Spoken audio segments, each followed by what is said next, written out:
On avait quelques inquiétudes, mais déjà le dispositif écologique, le dispositif matériel, le cadre juridique, l'institution d'un esprit de sérénité, de courtoisie, mais sans enlever la passion.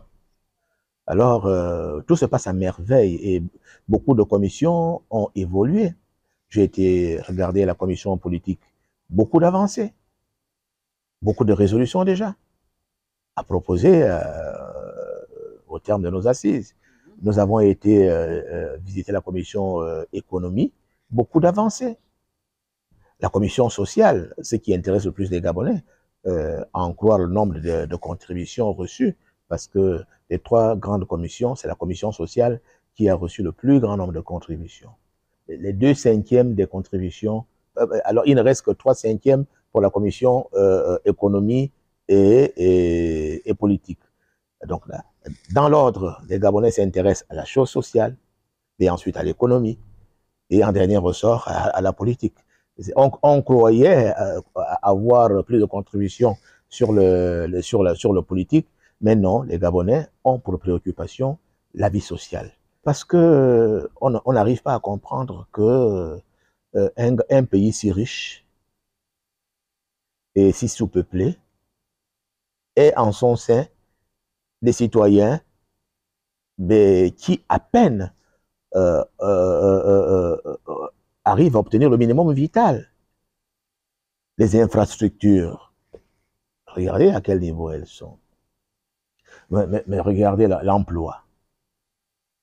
Regardez, hier, nous avons été malheureux de constater que les Gabonais n'arrivent pas à manger lorsque nos frères de confession religieuse musulmane sont allés à la mosquée. Le vendredi, par exemple, c'est ville morte partout au Gabon. Qu'est-ce qui fait cela? Qu'est-ce qui fait que les Gabonais n'arrivent pas à ouvrir des épiceries dans les quartiers Alors, il y a un problème social, il y a un mal social dont il faut retrouver la racine et poser un diagnostic véritable pour des solutions durables. Donc, le Gabonais a raison de dire que son vrai problème, il est d'ordre social. Il est d'ordre social.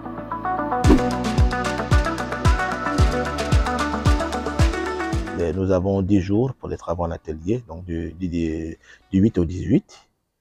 Et lorsque un problème est clos, lorsque une problématique a trouvé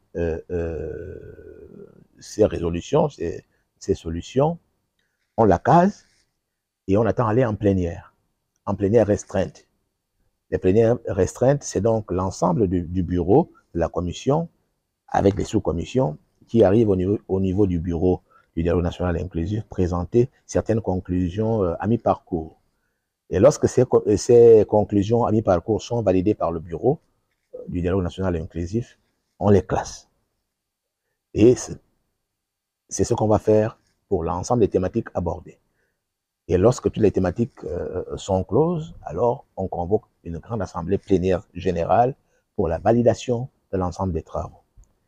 Et nous comptons, vu le rythme du travail, nous comptons tenir les échéances.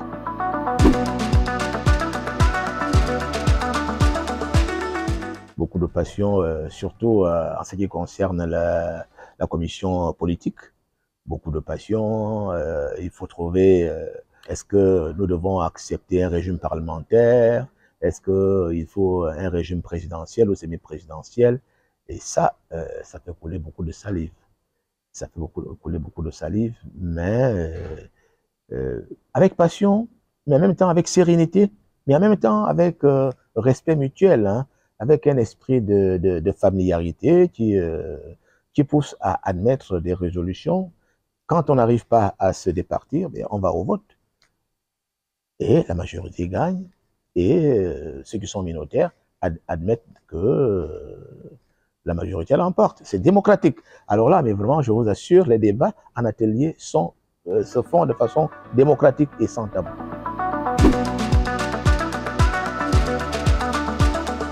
Après le social, c'est la commission qui a reçu, après le social, le plus de contributions.